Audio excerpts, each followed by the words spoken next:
Alors maintenant, je vais évoquer les sujets non résolus qui pourraient être approfondis. Le premier, c'est le SOI numérique. Alors le SOI numérique qui fait référence au le SOI SOI, l'IPCIT, il fait référence au SOI en général. Donc j'ai tenté Paul Ricoeur j'ai perdu. J'ai déjà été. Donc là, je vais faire référence plutôt au titre d'un livre d'Alain Arenberg qui s'appelle La fatigue d'être soi. Et donc justement face à cette fatigue, eh bien, on a finalement un besoin d'une forme de réconfort. Le réconfort, c'est quelque chose qui nécessite des petits feel good. Et des exemples de feel good, ça peut être l'album photo toujours.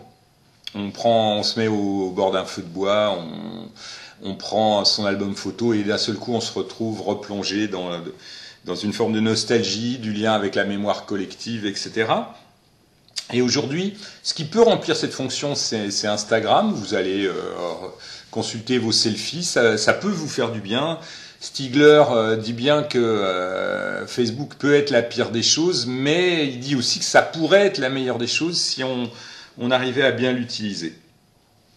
Le deuxième sujet non complètement résolu, c'est le problème de la frontière entre les objets numériques et les objets physiques. Donc,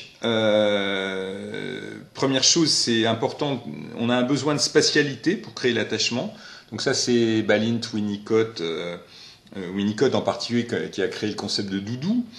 Et on a aussi le concept de proxémie, Edward Hall, autour de cette fameuse distance intime corporelle qui varie suivant les cultures. De la même manière, le besoin de liens physiques, on le retrouve de manière variable suivant les générations. Si vous prenez le cas du journal, les gens de mon âge, ils aiment le journal physique au prix de le déployer dans le métro. Et là où mes filles, elles, préfèrent nettement la même chose sur support numérique. Alors, face à cet irrésolu, eh bien, j'ai envie de citer la phrase de Tisseron, Serge Tisseron, qui dit « En élevant une barrière infranchissable entre ses outils et lui, l'homme a cru exalter son identité profonde.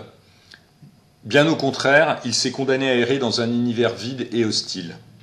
Il est plus que temps de rendre aux objets familiers leur rôle de compagnons de notre existence et pour cela, reconnaître leur qualité de support de nos processus psychiques et de médiateur entre notre vie intérieure et notre vie sociale.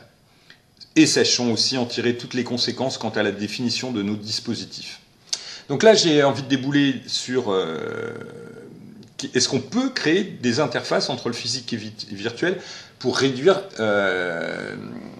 l'hétérotopie au sens de Vitello Rossetti. Eh bien, il y a des exemples, l'album photo dont on va imprimer certaines images, les films qu'on pourra avoir sur un support dématérialisé mais avoir une affiche ou deux dans sa chambre, ou bien la musique qu'on utilise en streaming mais pour laquelle on aura gardé quelques vinyles sur nos disques les plus emblématiques.